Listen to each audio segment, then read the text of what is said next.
संतप्त मानस शांत हों, जिनके गुणों के गान में बेबर्धमान महान जिन विचरे हमारे ध्यान में।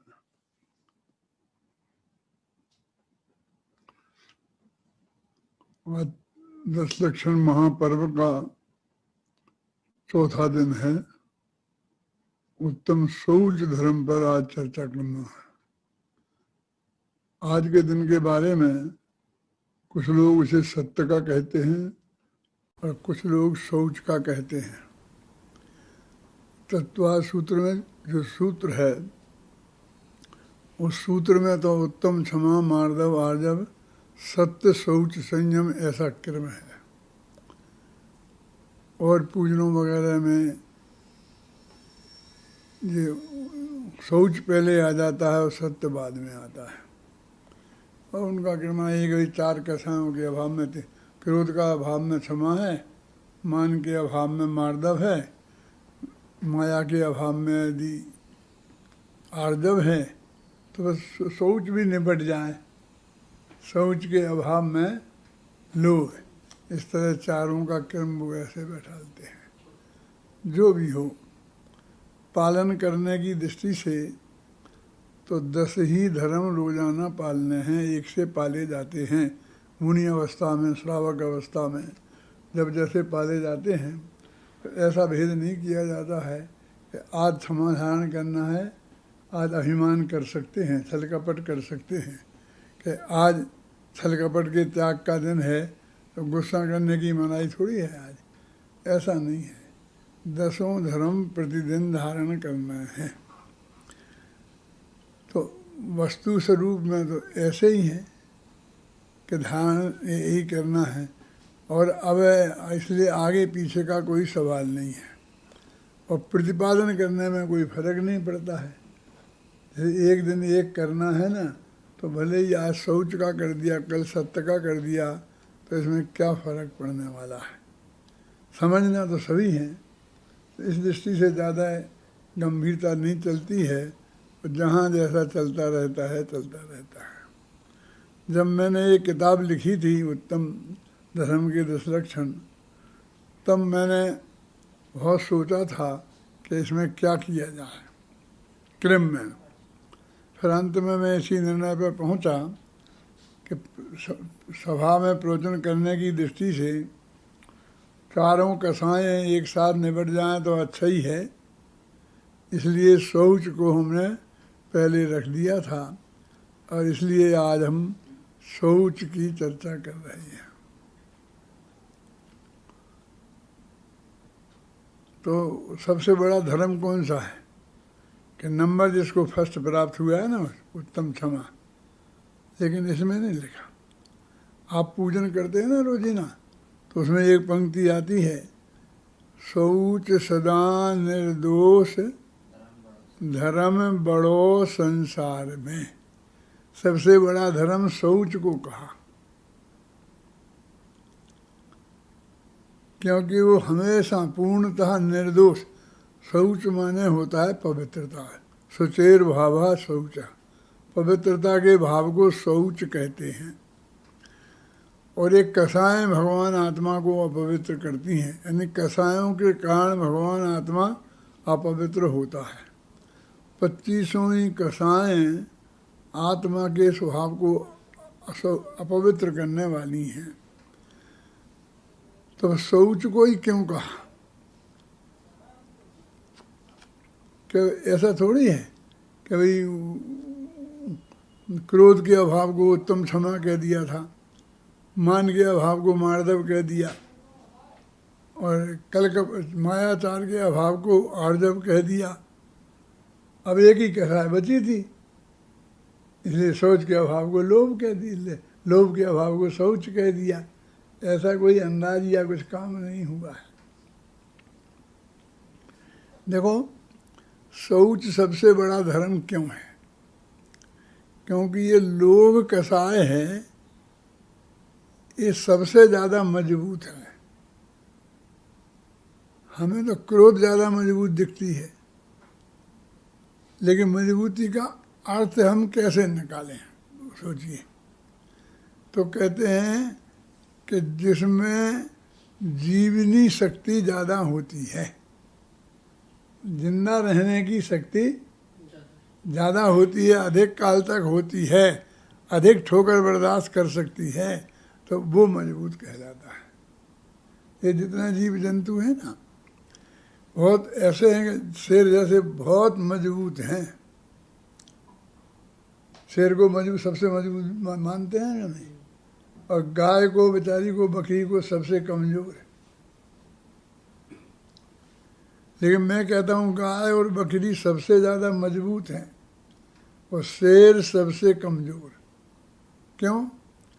इस गवर्नमेंट को शेर को सुरक्षा प्रदान करनी पड़ रही है। कोई आदमी शेर को मारेगा तो उसे फांसी लगेगी, जैसी आदमी को मारने से लगती है। और गाय, अब गाय की क्या बात कहें, रोजीना गवर्नमेंट लाइसेंस दे दे के कत्ल खाने खोल रही है और लाखों गायों को बाकायदे लाइसेंस लेकर के आप मार सकते हैं बाकायदे।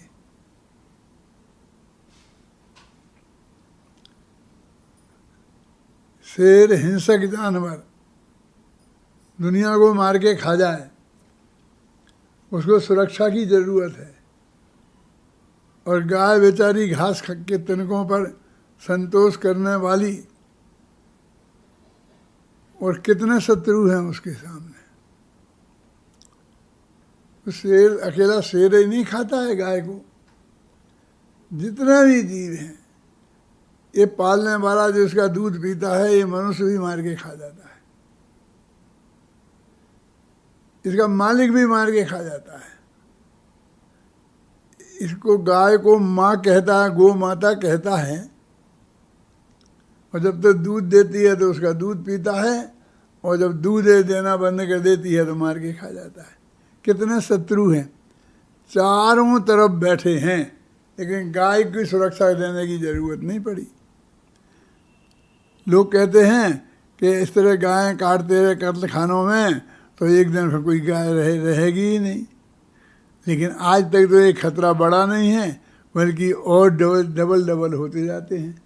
जो चीज़ काम आती है ना, उसे हम ज़्यादा पैदा करते हैं, उसके उत्पादन के ज़्यादा साधन जुटाते हैं, क्योंकि हमें उसे मारना है ना खाने के लिए। तो मारने के पहले उसे जिंदा तो रखना पड़ेगा ना, तब तक तो जिंदा रखना पड़ेगा ना। जिस गाय हमारे को दूध नहीं देती, किसी काम के नहीं है, उसकी जिंदा रखने की जिम्मेवारी भी तो हम महसूस नहीं करते हैं, और वो बेचारी भूखों मर जाती है। और जो हमें काम आती है, भाई चले ही मार के खाने के ही काम में आए, तो उसे खिलाते हैं, पिलाते हैं, उसे सब तरह से उसकी सुरक्षा करते हैं। तो ये लोभ कसाय गाय जैसी है बेचारी, सबसे अंत तक 10वें गुण स्थान तक रहती है, उसके पहले सारी कसाएं खत्म हो जाती हैं। और सूक्ष्म लोभ, 10वें गुण स्थान का नाम सूक्ष्म सांपराय है ना, वैसे लोभ कसाय के ही कारण है। जब लोभ सबसे ज़्यादा मजबूत कसाय है, तो इसलिए फिर उसको नाश करने वाला शौच धर्म भी सबसे बड़ा धर्म हो गया। शौच सदा निर्दोष और धर्म बड़ो संसार में, कितना स्पष्ट लिखा हुआ है। वास्तव में शौच क्या है, उसे हम अच्छी तरह से समझते नहीं हैं। और हमने कह दिया सोच में लोभ कसाय का अभाव, और लोभ कैसी बात करते हो, हम लोभ भी नहीं जानते हैं। ये बहुत लोभी है, रुपए पैसे का, खाने पीने में हमारा लोभ हो। लोभी तो ऐसा है कि किसी हमसे हम चंदा लेने गए और हमारी कल्पना से उसने ज़्यादा चंदा दे दिया, हम समझते थे कि 10,000 देगा, इससे ज़्यादा नहीं देगा, और उसने लाख रुपया दे दिए, तो हमारे लिए वो निर्लोभी हो जाता है। हमने लोभ तो उसमें देखा ही नहीं, चाहे जहाँ खुले हाथ खर्च करते हैं। हमारी लोभी की परिभाषा तो ऐसी है। और यदि उसने हम समझते थे कि 10,000 देगा और 1,000 बताए तो मुझे महालोभी कहने लगते हैं। और हमने उसके बारे में जो कल्पना कर ली, उस कल्पना से ज़्यादा दिया तो निर्लोभी, और उस कल्पना से कम दिया तो हम लोभी कह देते हैं। लोभी का क्या वास्तविक अर्थ है ना? और इस पैसे को लोभ ही, ये लोभ मान के हम बैठ गए हैं। जो 5-4 प्रकार के दान हैं त्याग धर्म के दिन, वो बात हम आपको बताएंगे विस्तार से। तो आहार दान, औषध दान, अभय दान, है ना, और क्या ज्ञान दान। इनमें पैसा दान नाम का कोई दान ही नहीं है। और पैसा के लोभ को ही हमने सबसे बड़ा लोभ मान लिया है। शास्त्र तो उठा के हम देखना ही नहीं चाहते हैं। शास्त्र में ये लिखा है विपुल कि नरक गति में क्रोध की मुख्यता है, मनुष्य गति में मान की मुख्यता है, त्रिंच गति में माया की मुख्यता है, और देव गति में लोभ की मुख्यता है। बोलो, देव सबसे ज़्यादा लोभी होते हैं और वहाँ पैसा होता ही नहीं है। कौन सा सिक्का चलता है वीर सागर वहाँ पर देव गति में? हैं? डॉलर चलता है, पाउंड चलता है, रुपया चलता है, क्या चलता है? जहाँ पैसा नहीं चलता है वहाँ सबसे ज़्यादा लोभ, काय का लोभ होता होगा, सोचो आप। इसका मतलब पैसे का लोभ तो लोभ है ही नहीं। लोभ को हमने बहुत सीमित समझ लिया है, सिर्फ पैसे के लोभ तक ही लोभ को सीमित कर दिया है। ये हमारे एक ब्रह्मचारी जी थे, तो मैंने आपका क्या कौन सी प्रतिमा है? कहले क्या? मैंने कौन सी प्रतिमा है आपको? चदरा ओढ़े थे और रोजीना ऐसे 10 साल से समाज के भरोसे खाना पीना सब चलता था, अपने मंदिर में बैठे रहते थे।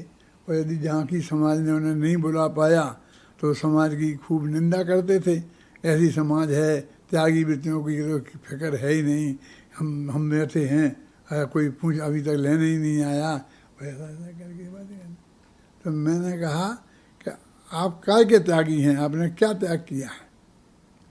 कौन सी प्रतिमा है? अपने दिगंबरों में होता ना, तो प्रतिमा से हम गृहस्थों को इन प्रतिमाओं से नापते हैं, उसके संयम को। तो काय की प्रतिमा? कैसी प्रतिमा है? हमारे पास कोई प्रतिमा मृतमा नहीं है। तो मैंने कहा कैसी बात करते हो? त्यागी वृत्ति के बाद प्रतिमा नहीं हो तो कैसा है? तो आप कहो तो ले लेंगे, हैं? दिला दो आप मूर्ति मोहल्ला में चल करके। अब हमें एक आफत दिखती है, कहाँ लिए फिरेंगे फिर? अरे वो ये प्रतिमा जो मूर्ति मोहल्ला में मिलती है, उस प्रतिमा में और अपने जो श्रावक की 11 प्रतिमाएं हैं, इनका ही अंतर नहीं समझते हैं। क्या वो परिग्रह परिमाण बहन लिया, हमने वृत्त प्रतिमान ले ली है, तो बोलो क्या क्या किया गया? अहिंसानुवृत्त, सत्यानुवृत्त, अभिचार्यानुवृत्त। तो आपने परिग्रह परिमाण वृत्त लिया है कि हाँ? क्या लिया है? कि कितना का लिया? कि 10,000 है? 10,000? 10,000 क्या है? 10,000 सिक्के, 10,000 गाँव के, 10,000 मकान के, 10,000 घर, क्या 10,000? कि 10,000 रुपया। मैंने कहा कि भाई परिग्रह में रुपये का तो नाम है ही नहीं।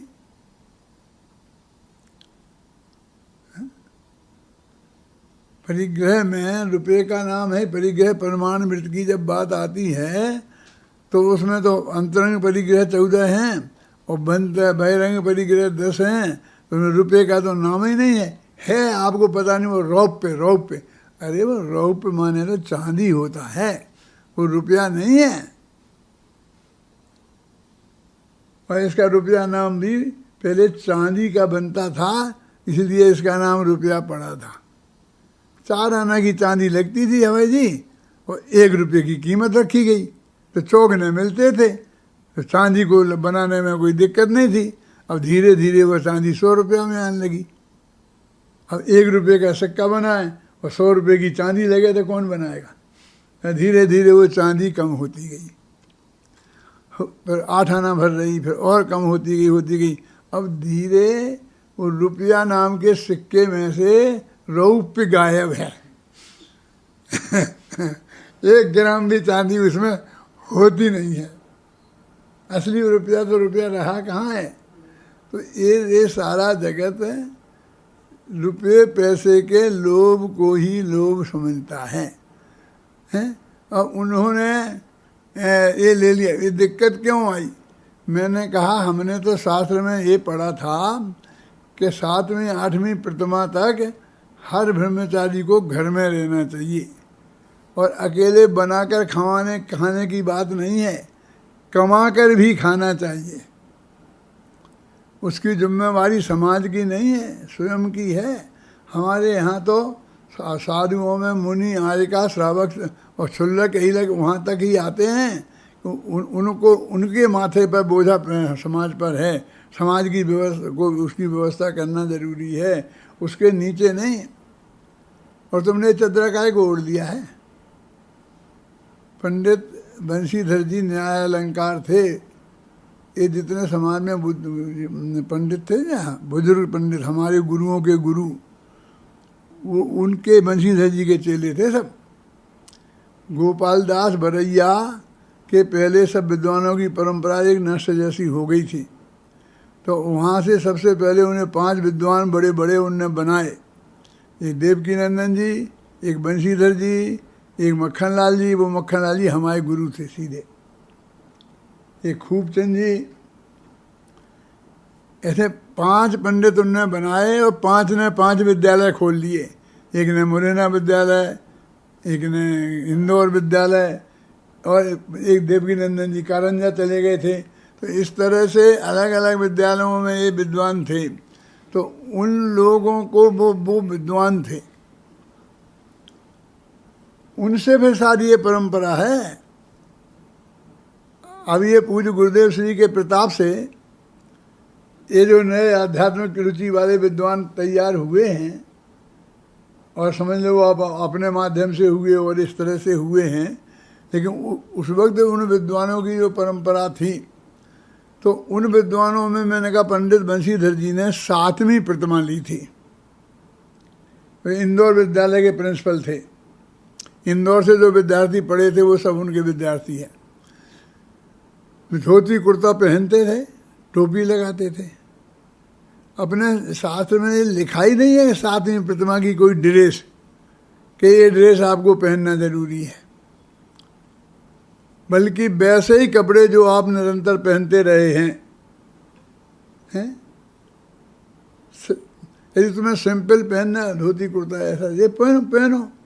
लेकिन तुम यदि पजामा भी पहनो, यदि तुम सूट पैंट भी पहनो और ब्रह्मचर्य प्रतिमा लेना चाहो तो ले सकते हो, क्योंकि वो ड्रेस कोई नक्की नहीं है ना। वहाँ ड्रेस नक्की हो तो कह सकते हैं कि आपको ये ड्रेस पहननी पड़े। लेकिन यदि कोई आज सूट पैंट पहनने वाला अपने को ब्रह्मचारी कहते हो, लोग उसे ब्रह्मचारी मानने को तैयार नहीं है। अभी तो हो गए इस पंचम काल के, तो ये सब ब्रह्मचारी लोग भी पहनने लग गए हैं, अपने ठाट बाट से रहने लग गए हैं। अब तो कारें भी रखने लग गए हैं, और क्या क्या होने लग गया है। मैं उनकी कोई बात नहीं करना चाहता हूँ। मुझे तो मेरा उद्देश्य तो शौच धर्म को समझाना है, और शौच धर्म लोभ के त्याग को कहते हैं। और मैं ये कहना चाहता हूँ अकेले पैसे के त्याग का, लाम लोभ का त्याग। पैसे का लोभ ही लोभ नहीं होता। वास्तव में तो पैसे का लोभ होता ही नहीं है, क्योंकि पैसे की जो कीमत है वो कृत्रिम है, एक्चुअल नहीं है। देवगति में लोभ की मुख्यता है, और देवगति में रुपये नहीं है। चारों गतियों में होगी ना, चारों के साथ हो। क्रोध मान माया लोभ चारों गतियों में होंगी ना, तो नरक में कौन सा पैसा चलता है? काय का लोभ है नरक में बताओ? तुरंत गति में गाय भैंस कुत्ते बिल्ली को काय का लोभ है? उन्हें कौन सा पैसा उनके पास है? देव गति में, अकेला मनुष्य गति में, वो भी बहुत सीमित क्षेत्र में। और आपको पता नहीं है, आज से 100, 150, 200 वर्ष पहले ये पैसा था ही नहीं, रुपया नहीं था, विनिमय होता था। आपने पढ़ा कभी? किसान पैदा करता था गेहूं और वो किसान बनिया के यहाँ लाता था और बनिया को अपना गेहूं देता था और हल्दी चूना जो भी उसे लेना पड़ता था उसके बदले में लेता था। वस्तुओं से वस्तुओं का विनिमय होता था।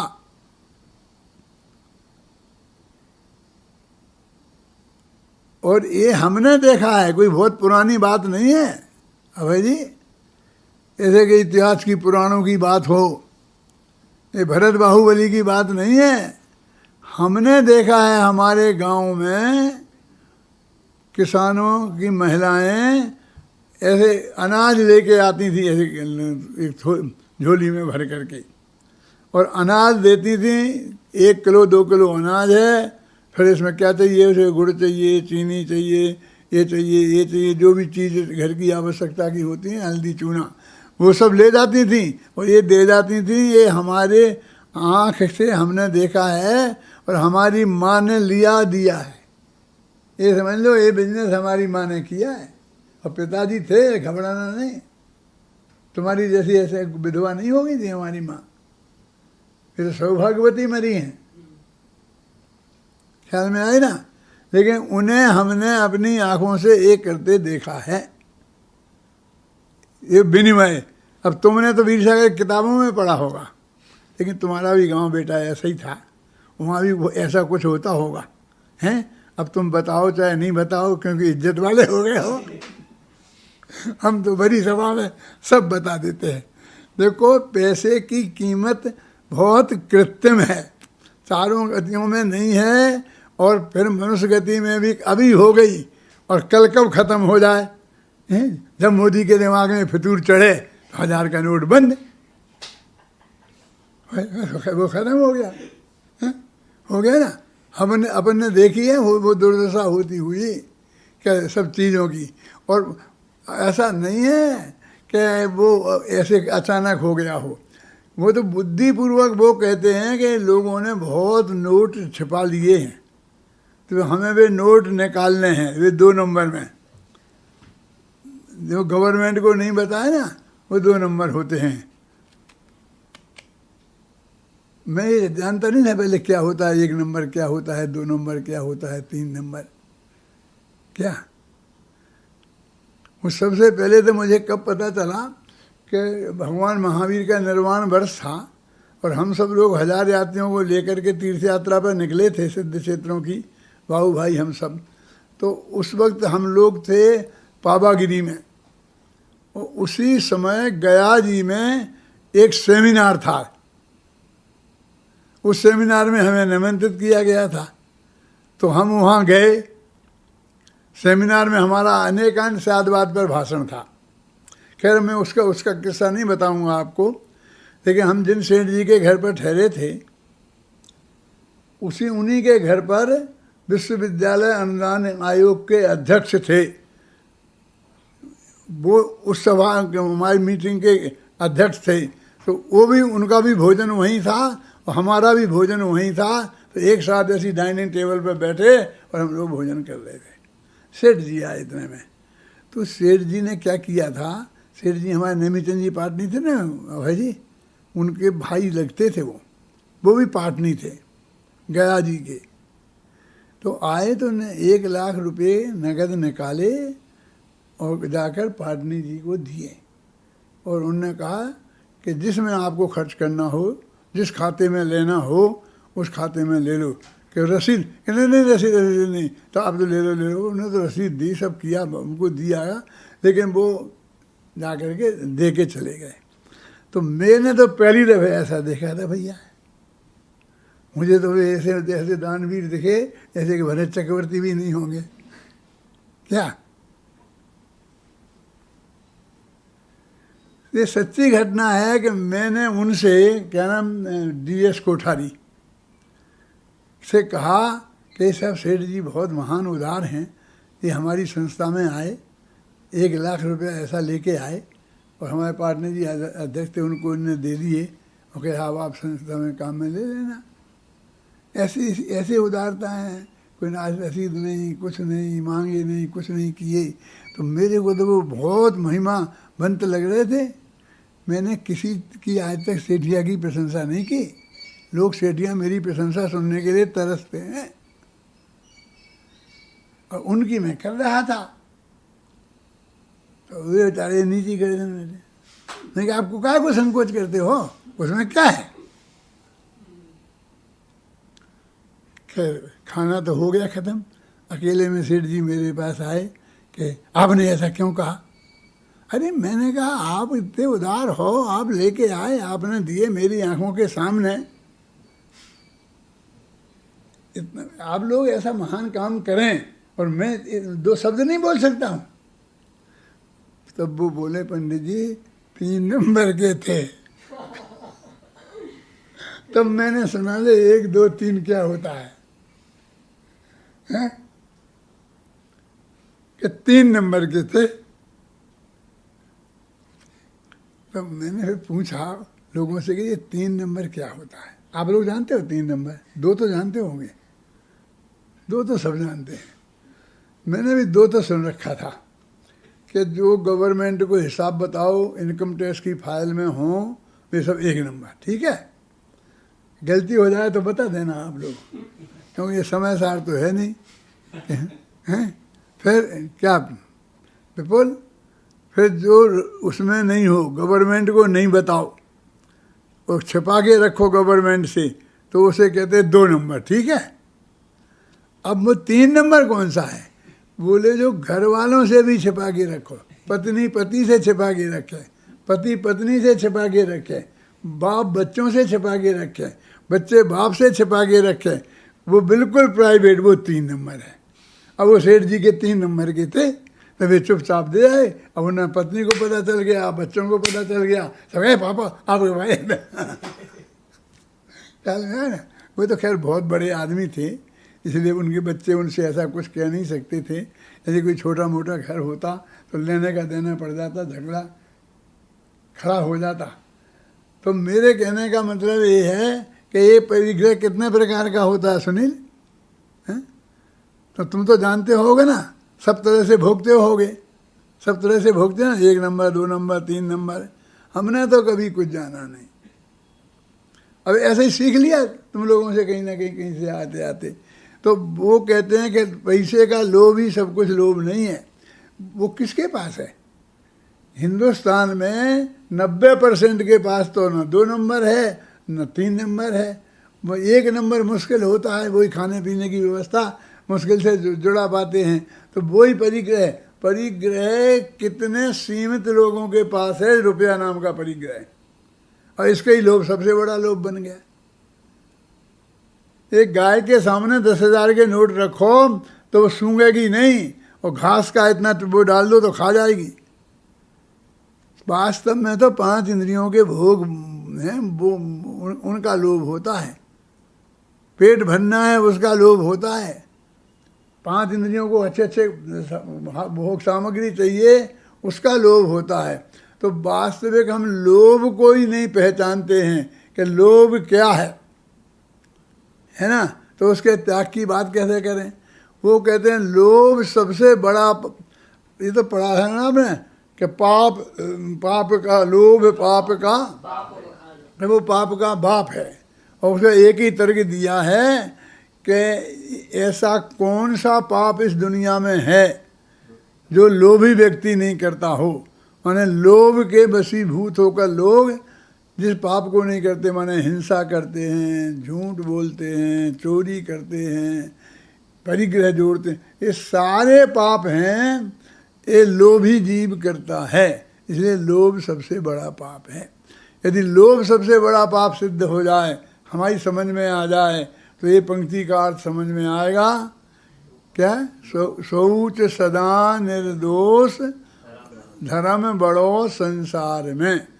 क्योंकि सुनो, उत्तम क्षमा क्रोध के त्याग का नाम है, उत्तम मार्दव मान के त्याग का नाम है, उत्तम आर्जव मायाचार के नाम का त्याग है, और उत्तम शौच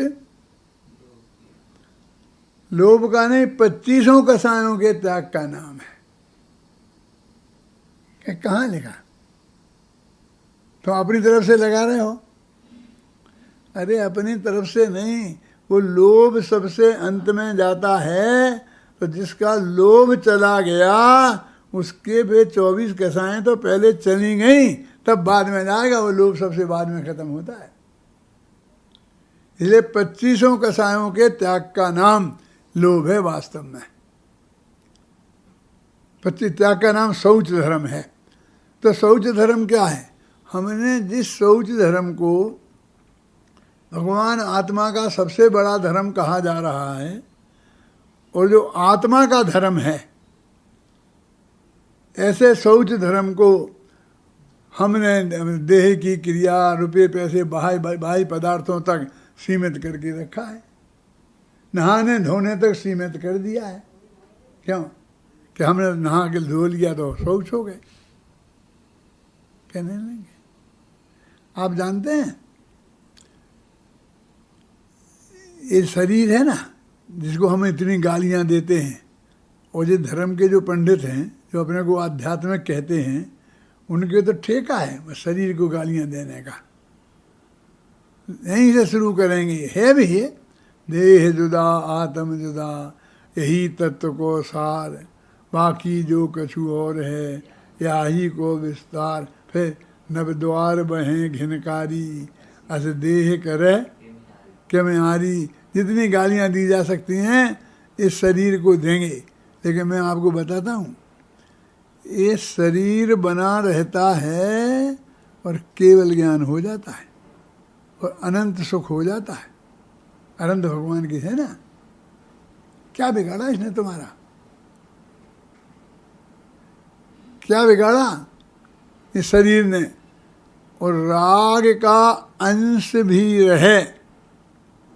गुरुदेव की भाषा में बोलूं तो जे भावे तीर्थंकर गोत्र बंधाए, ये भाव भी लोभ है, सोच है, समझे, राग है।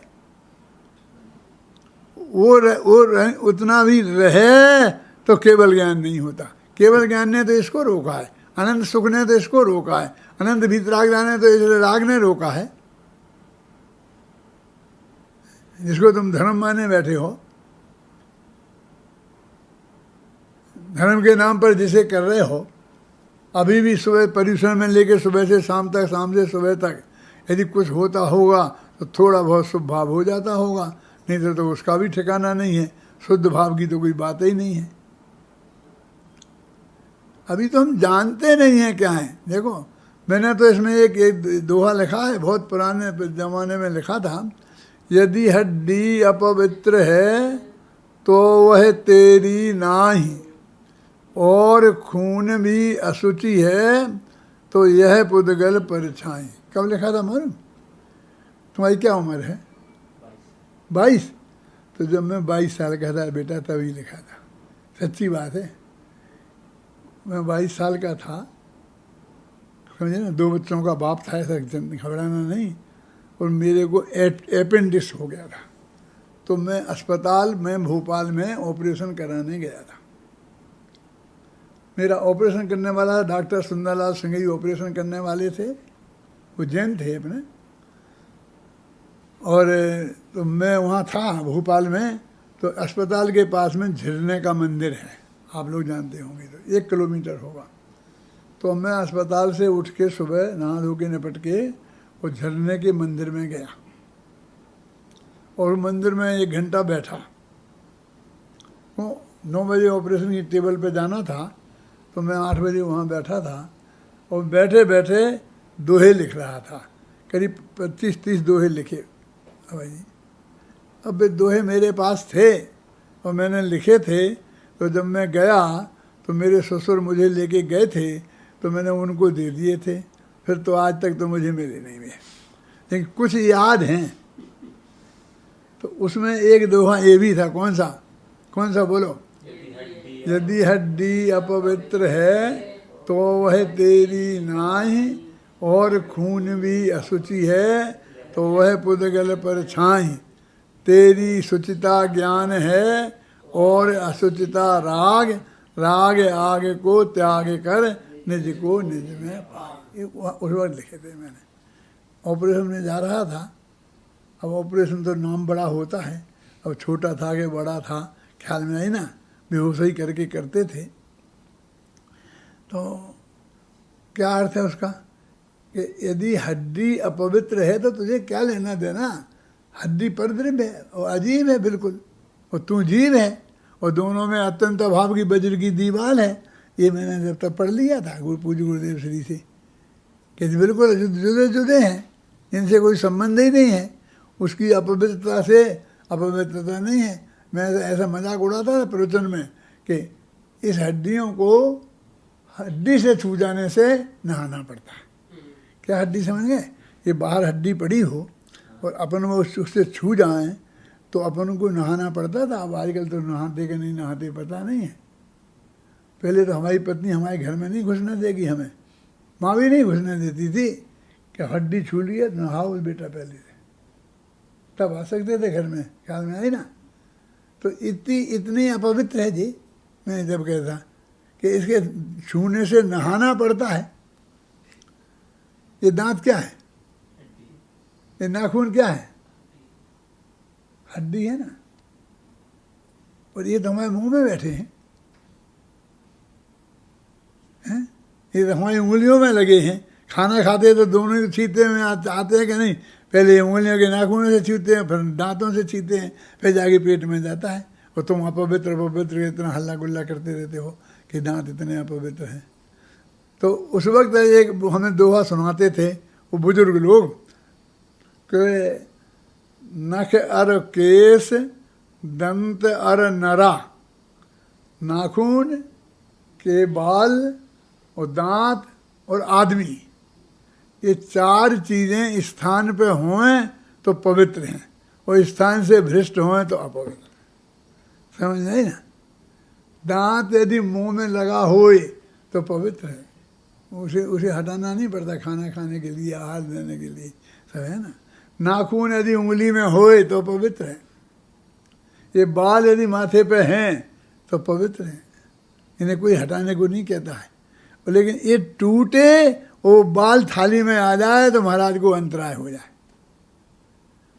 वो यहाँ तक था तो कोई दिक्कत नहीं, हाथ में नाखून है तो कोई दिक्कत नहीं, इधर आ जाए तो अपवित्र हो जाए, ये दांत गिर जाए तो अपवित्र हो जाए, ऐसा मानते ना। तो ये इस हड्डी जो इतनी अपवित्र है उसको तो मुंह में रखे हो तुम, और यहाँ पर कहते हैं राग राग राग। और राग जो होए तो रंच मात्र भी अणु मात्र भी बरते जिन्हें कुन तो कहते सम्यक दर्शन नहीं होगा। शांति जी तुम तो केवल ज्ञान की बात करते हो, मैं तो केवल ज्ञान की बात ही कह रहा हूँ कि अणु मात्र भी राग होगा तो केवल ज्ञान नहीं होगा। ये कुंद तो ये लिखते हैं कि अणु मात्र भी राग विद्यमान हो तो सम्यक दर्शन नहीं होगा। अब उसका क्या अर्थ है जब वो समय सार पढ़ाऊँगा तब बताऊँगा, अभी मैं उसमें नहीं उलझूँगा, नहीं तो फिर अपना शौच धर्म रह जाएगा। तो ये हड्डी इनकी जो बाहर की पवित्रता जिसे हम कहते हैं, ये बाहर की पवित्रता, इसका नाम शौच धर्म नहीं है। अब इससे ज़्यादा और बड़ी बात मैं क्या कहूँ। अभी शांति जी बता रहे थे ना कि दिन में 3 बार नहाने वाले के शौच धर्म नहीं होता है, और जीवन भर नहीं नहाने की प्रतिज्ञा करने वाले के शौच धर्म होता है। मुनिराज के होता कि नहीं होता?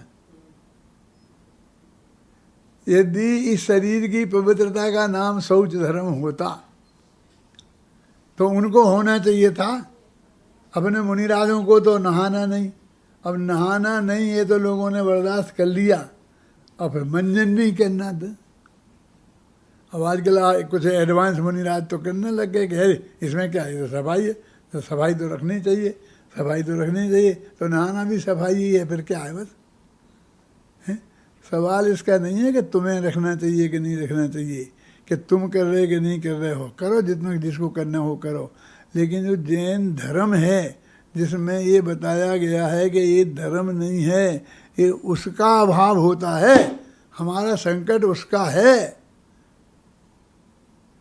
तुम मुनि नहीं सिद्ध होगे, नहीं रहोगे, तो हमारा या जगत का कुछ बिगड़ने वाला नहीं है।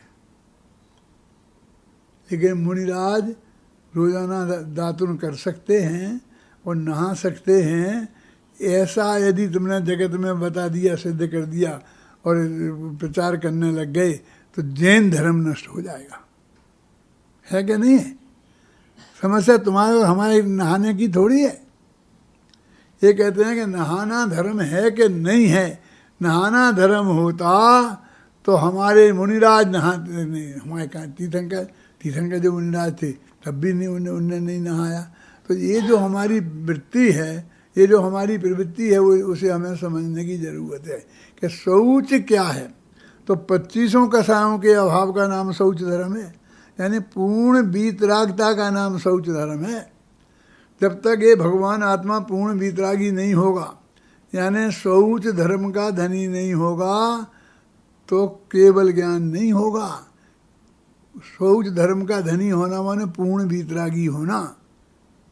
वीतरागता एक समय पहले होती है और सर्वज्ञता एक समय बाद होती है। तो इसमें लिखा ना, शौच बड़ो धर्म बड़ो संसार में। लेकिन इस धर्म को हमने ऊपर अमल भल भरो, भीतर कौन विधि घट सच कहे, बहु देह मैली सुगुण थैली, शौच गुण आदि है।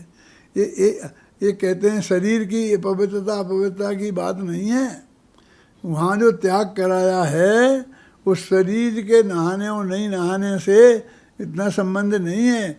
लेकिन फिर उसी झंझट में, श्रृंगार में उलझे रहो ना, फिर शरीर में ही उलझे रहो ना। उन्हें सारे उपयोग को हमारे मुनिराजों को हटाकर अपने भगवान आत्मा पर ले जाना है। कि इसमें नहा लेने में क्या, नहा करके फिर आत्मा में जाए ना, और अच्छे पवित्र होकर जाए आत्मा में। कहते भाई नहाएंगे तो नहाने के लिए पानी की व्यवस्था चाहिए कि नहीं चाहिए? अरे आप क्या बात करते, पानी की क्या कमी है, आप जितना को हम ढेर, तुम एक दिन ढेर तो लगा दोगे। ये सवाल तो रोजीना के संभालने का है। फिर पानी चाहिए कि हाँ पानी हो जाएगा, कि तालाब भरा पड़ा है कि छन्ना चाहिए, कि छन्ना दे देंगे हम तो, थान के थान दे देंगे तुम्हें, कि हम रखेंगे कहाँ? जब हमें पानी चाहिए तो तुम आगे छान के थोड़ी दे दोगे। मेरे कहने का अर्थ ये है कि ये सारा जो त्याग है हमारे मुनिराजों का, ये इसकी पराधीनता का त्याग है कि मुझे ऐसा कोई काम नहीं रखना अपने माथे पर कि जिसमें ही मैं दिन रात उलझा रहूं। और वो उदाहरण आता ना, एक लंगोटी है, एक लंगोटी आ गई, फिर लंगोटी धोने के लिए दूसरी लंगोटी चाहिए, और फिर उसके लिए साबुन चाहिए, फिर पानी चाहिए। ये लंबा चौड़ा जो झगड़ा पड़ता है ना, उसके लिए है। तो ये शौच धर्म क्या है कि लोभ माने लोभांत कसाय का त्याग। लिखा तो लोभ ही है। लोभांत का अर्थ कैसे होता है? ऐसा हमारे शास्त्रों में 20 जगह है ना। और इसी का सही अर्थ नहीं समझने के कारण अभय जी बहुत झगड़ा खड़ा हुआ है हमारे समाज में।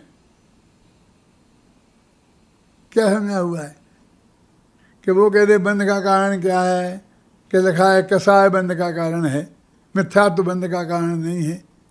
अरे कसाय, मिथ्यात्व कसाय में शामिल है।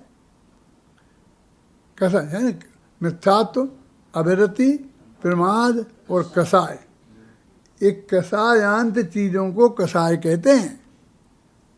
जब हम अकेली कसाय बोलते हैं, कसाय योगा पैड़ी प्रदेशा और ठिधि अनुभागा कसाय दो होती।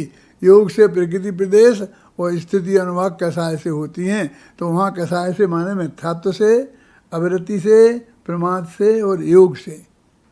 हमने इतनी बड़ी गलती कर दी कि हमने अकेला कसाय से लिखा था, तो और टोडरमल जी ने ये लिखा कि यदि जिनको बंध नहीं करना हो वे कसाय नहीं करें। क्लियर तो लिखा, यानी कसाय से बंध होता है, मिथ्या तो कर सकते हैं, अवरति कर सकते हैं, प्रमाद कर सकते हैं। ये ऐसा अर्थ कहाँ से निकाला, किसने निकाला, कहाँ आया, कौन से शास्त्र में है? कौन से आचार्य ने लिखा? हम कौन है?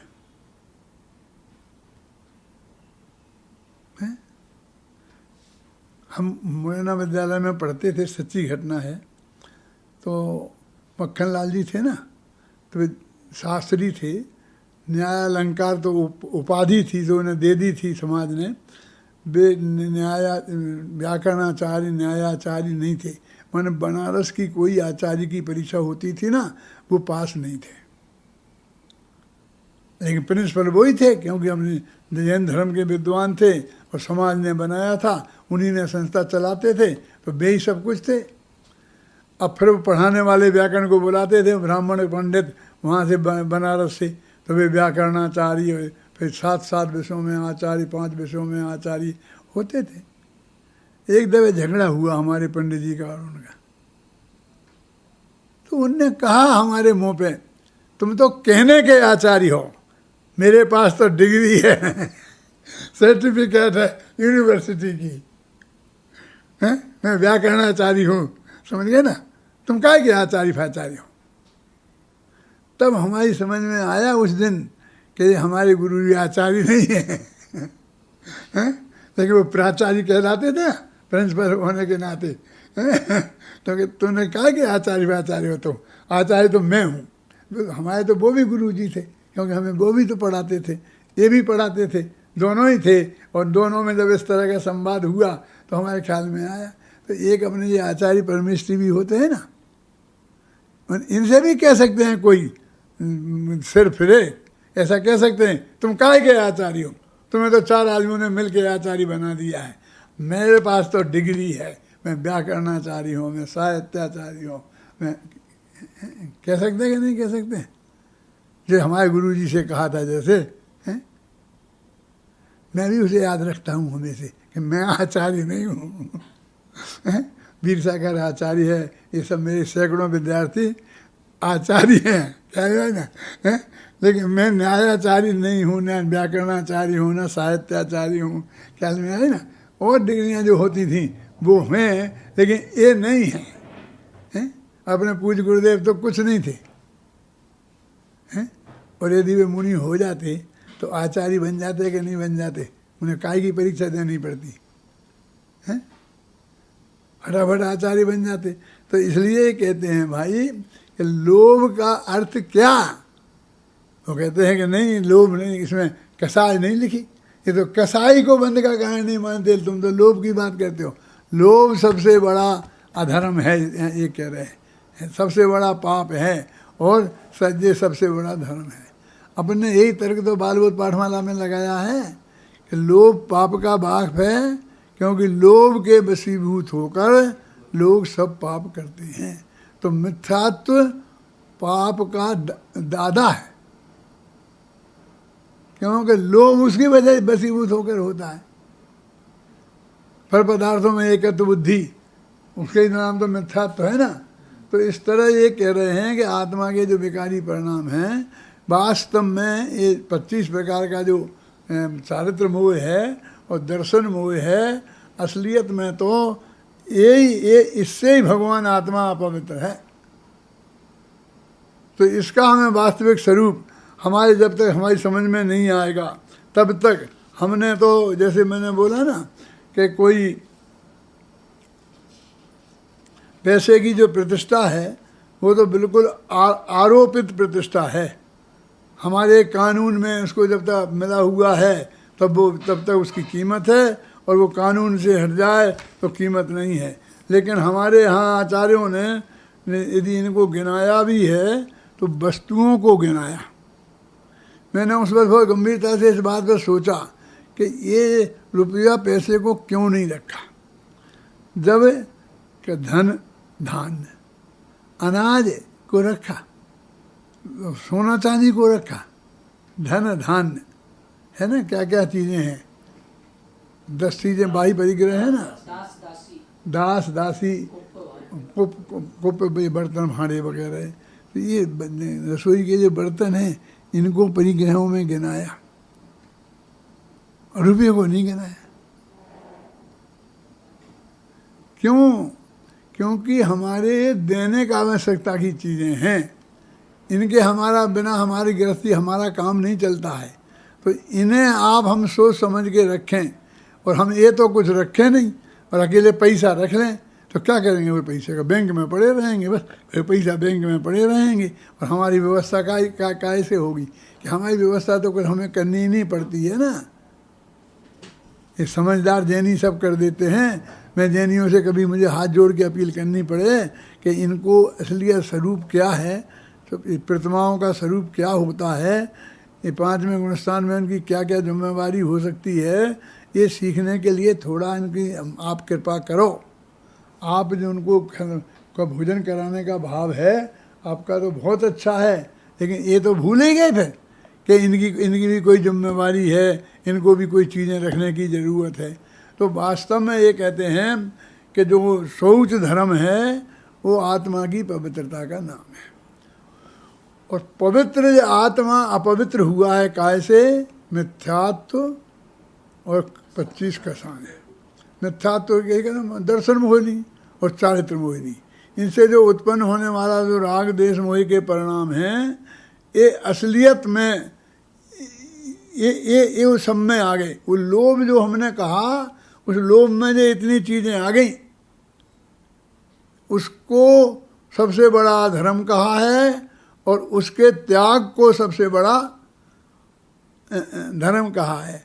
भाई देखो, अब हम जिसको निर्लोभी कह देते हैं, लोभी कह देते हैं, ये पंडित भागचंद जी के जमाने की बात है। पंडित भागचंद जी का नाम तो सुना, जिन्होंने महावीर स्तोत्र बनाया, जिनके बहुत भजन भी बहुत हैं, बहुत अच्छे अच्छे भजन, सम्मा दर्शन का स्वरूप बताने वाले बढ़िया बढ़िया भजन भागचंद जी के हैं ना। तो वे ईसागढ़ के थे, जानते हो? अब ईसागढ़ जानते कहाँ हो? गुना जिले में अशोकनगर में के पास में ईसागढ़ गांव है। वहाँ ज़्यादातर तो दिगंबरी जैन है, लेकिन वो श्वेतांबर जैन थे और ईसागढ़ में रहते थे।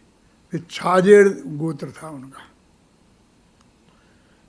तो वो प्रतिष्ठाएं भी कराते होंगे जो विद्वान प्रसिद्ध होते थे। तो एक बामोर वहाँ गांव है, वहाँ एक सेठ थे, सच्ची घटना है जी। वे उनके पास पहुँचे कि पंडित जी हमको पंच कल्याण कराना है, तो हम चाहते हैं कि आप हमारा पंच कल्याण करा दें। वे उन सेठ जी को जानते थे, तो बोले नहीं, तुम जैसे लोभियों का काम नहीं है। तो वे उन्हें लोभी सेठ कहते थे, तुम्हारे बस की नहीं है। तो बोले नहीं साहब, आप मेरी बात तो सुनो, मुझे बताओ तो क्या करना पड़ेगा, कैसे करना पड़ेगा। आप जो फरमाओ मैं सब करूँगा आपकी आज्ञा के अनुसार। आप मेरे को बार बार टाल देते हो, लेकिन आपको आप अब की बार टालने नहीं सकते हो, आपको कराना पड़ेगा। उन्हें कराएगा कि हाँ कराऊँगा। तो 5,000 रुपये ला। उस वक्त 5,000 माने 5 करोड़ जैसे होते थे। समझे? 5,000 का मतलब समझे बहुत। और ऐसे नहीं रखे रहते थे कि जाएगी फटाफट नोटों की गड्डी ले आए। वो 5 नौकरों को उठाकर, एक सिक्का का वजन 1 तोला होता था, तो उनको 5,000 का 12.5 किलो ऐसा वजन कुछ ऐसा होता है। एक 12 साढ़े 12 किलो, 1,000 का 12.5 किलो वजन होता था। 12.5 किलो 5 थैलियाँ माथे पर रखवा कर और सेठ जी पंडित जी के पास नौकर को लेके आए, नौकरों को, और उन्होंने वहाँ रख दी कि साहब ये 5,000 रुपया हैं, अब मेरा पंच कल्याण कराने चलो। तो बोले कि 5 नौकरों को बोलो चलो मेरे साथ। तो बेतवा नदी के किनारे ले गए, और वहाँ जब वो पहुँच गए तो जो सबसे गहरी जहाँ पर नदी थी, कहीं कहीं नदियाँ जी 60-60 फीट गहरी होती हैं, कहीं उथली भी होती हैं। तो उन्होंने कहा ये साफ गहरी नदी है, कभी खाली नहीं होती है। तो तो इन्होंने कहा ये सारे थैली इसमें डाल दो और फिर चलो और फिर पंच कल्याण करो। तो सेठ जी ने कहा डाल दो। तो नौकर डालने लगे तो फिर रोक दिया पंडित जी ने, कह रोको, मैं तुम्हें देखना चाहता था। मैं ये कह रहा था तुमसे कि तुम ये समझ लो कि 5,000 तो पानी में गए और फिर तुम्हारी हैसियत हो, तुम्हारा करने का भाव हो तो बोलो। मैं आज के पंडितों को ये बताना चाहता हूँ, आज के पंडित का कोई सेठ पहुँच जाए उसके पास कि मुझे पंच कल्याण कराना है और वो बताए कितना खर्चा है। यदि खर्चा होता है 10 लाख तो वे बोलेंगे 2 लाख में हो जाएगा। दूसरा पंडित कैसी बात करता है, 2 लाख में क्या होता है, 2 लाख में तो विधान नहीं होता है, स्वेच्छा विधान, पंच कल्याण कैसे हो जाएगा, कि चुप रहे। क्यों? अभी सेठ मुश्किल से आया है, भाग जाएगा, एक दफे फंसने तो दे, एक दफे हाँ करने दे, भरी सभा में घोषणा करने दे, पंचायत में कि सेठ जी पंच कल्याण कराने वाले हैं, ठीक, फिर तो जितना होगा झक मार के करेगा। साले को फंसा लो एक दफे। क्यों ऐसा कर दें कि नहीं है भाई जी? ये हालत है सब पंडितों की, घबराना नहीं। वो भागचंद जी की बात बता रहा हूँ मैं आपको। उनने कहा इतना ज़्यादा बेकार हो जाएगा और फिर खर्च कर तो बोल तुझे करना है कि नहीं कर सकता है। तो उन्होंने कहा देखा ये बिल्कुल तैयार है, यदि थोड़े ज़्यादा कम भी खर्च होंगे तो इसके परिणाम में संकलेश नहीं होगा।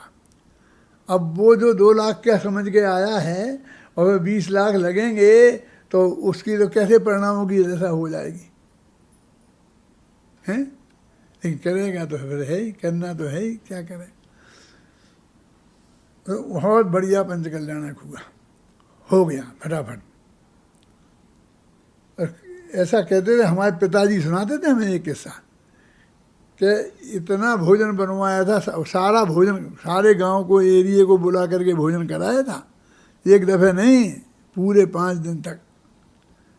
फिर भोजन इतना बचा रहा कि जंगल में ले जा कर के झाड़ियों के नीचे नीचे डाला पशुओं पक्षियों को खाने के लिए। क्या वो हमारे पिताजी बताते थे कि ये ऐसा हुआ था। अब बढ़िया हो गया, सबकी संगई मंगी की पदवी मिल गई उनको सब हो गया। फिर सेठ जी को जरा अंदर से थोड़ा सा आया, बोले पंडित जी एक बार मेरे से लोभी और कहो जरा। लोभी कहते थे ना उन्हें, वो लोभिया कह के बुलाते थे कि एक बार मेरे को लोभी और कहो। तो उन्होंने कहा लोभी और महालोभी, ऐसे काम नहीं चलेगा कि तुमने कह दिया, सिद्ध करना पड़ेगा। मैंने कहाँ लोभ किया, बोलो कितना बढ़िया पंच कल्याण किया। कहते वो तो ठीक है लेकिन इस भव में नहीं भोगा जा सका और कोई रास्ता नहीं दिखा, तो अगले भव में ले जाने के लिए इस पैसा को तूने ये किया। तो तू लोभी नहीं है तो क्या है, क्या माने लोभ तो कई प्रकार का होता है। यश का लोभ भी लोभ है, रूप का लोभ भी लोभ है, नाम का लोभ भी लोभ है? नाम के लोभी पार्टियों पर नाम लिखाने के लिए कितना कितना खर्चा करते देखे जाते हैं। अकेले पैसे के ही लोभी नहीं होते हैं, कई प्रकार के लोभी होते हैं। 5 असलियत में तो 5 इंद्रियों के विषयों का लोभ ही वास्तविक लोभ है ना। ये देखो ये लोभ कई रूपों में आता है। आचार्य रामचंद्र शुक्ल ने लिखा है कि जब ये अचेतन पदार्थों के प्रति लोभ होता है ना, तो इसे लोभ कहते हैं, लालच कहते हैं, तृष्णा कहते हैं। और जब चेतन पदार्थों के प्रति होता है तो उनको प्रेम कहते हैं, वात्सल्य कहते हैं, बहुत अच्छे अच्छे नाम दिए जाते हैं। वो भी लोभ ही है, वो भी पंचेंद्रिय के विषयों का लोभ नहीं है। पत्नी के प्रति राग, ये सब राग हैं, ये भी लोभ ही हैं। तो जब वो व्यक्ति के प्रति होता है तो प्रेम नाम पड़ता है, और जब वस्तु के प्रति होता है तो उसे हम राग कहते हैं, समझिए, लोभ कहते हैं। अब लोभ बदनाम हो गया, लोभ शब्द, और प्रेम शब्द बहुत बढ़िया हो गए। और प्रेम भी कई तरह का होता है। जब किसी वो महिला के प्रति होता है ना, और जो विषय कसाई की वासना के साथ में होता है तो उसे बुरा कहते हैं ना। और माँ के प्रति भी होता है ना, उसको पवित्र ही कहते हैं। बहन का प्रेम, माँ का प्रेम, इसको हम पवित्र कहते हैं। माने ये जो राग ही है, ये लोभ ही, ये सब लोभ के ही रूप हैं। और पंडित टोडरमल जी ने मोक्ष मार्ग प्रकाशक में आचार्य के स्वरूप में लिखते हुए कहा है कि धर्म के लोभी जीव आते हैं तो उन्हें आचार्य महाराज दीक्षा वगैरह देते हैं, धर्म के लोभी। तो धर्म के उनको भी लोभी के शब्द कहा। और अमृतचंद्राचार्य ने और ही गजब कर दिया, गे के लोभियों को। तुम्हें जानने की इच्छा है, इसको कहते गे के लोभी। तो लोभ कितने प्रकार का हो सकता है, हमें अब तक उस कल्पना तक नहीं पहुँचे हैं। ये 5 इंद्रियों के विषयों का लोभ, ये तो पाप का उदय आए तो अपने आप ही छूट जाता है विषय, और जब तक नहीं आए तो बने रहते हैं। तो कहते हैं इस सभी प्रकार के लोभों का जब तक त्याग नहीं हो तब वास्तव में शौच धर्म नहीं है। शौच धर्म की विशालता को हम यदि गहराई से समझेंगे तो हमें मालूम पड़ेगा कि ये सबसे बड़ा धर्म है। और इसका कितना है, 5.5 10.5 तक होना है ना, सबसे बड़ा धर्म। तो इस तरह से एक किताब में रसी धर्मों का स्वरूप बहुत अच्छी तरह से लिखा है, और तुम सब लोगों के पास होगी। अब मैं पहले जैसी ताकत नहीं रही है, इसलिए उतना बोलता हूँ, लेकिन पूरा नहीं बोल सकता, समय भी नहीं होता, 1 घंटा बहुत जल्दी हो जाता है। इसलिए आपको मेरे अकेले बोलने के भरोसे पर नहीं रहना चाहिए, इस किताबों को भी पढ़ना चाहिए। ये किताबें आपके पास नहीं हो तो हमारे यहाँ से मंगा लो, फ्री में मंगा लो, और नहीं तो आजकल तुम्हारे व्हाट्सएप वगैरह पे मंगा लो। ऐसा करो 1 मिनट में पहुँच जाएंगी। और इन्हें पढ़ो आद्योपांत गहराई से, तो इन धर्मों का वास्तविक क्या स्वरूप है आपके ख्याल में आएगा। और जब स्वरूप ख्याल में आएगा तो उनके आधार पर हम इन्हें जीवन में अपनाने का काम भी कर सकते हैं। सभी लोग ऐसा करें, इस मंगल भावना के साथ में अपनी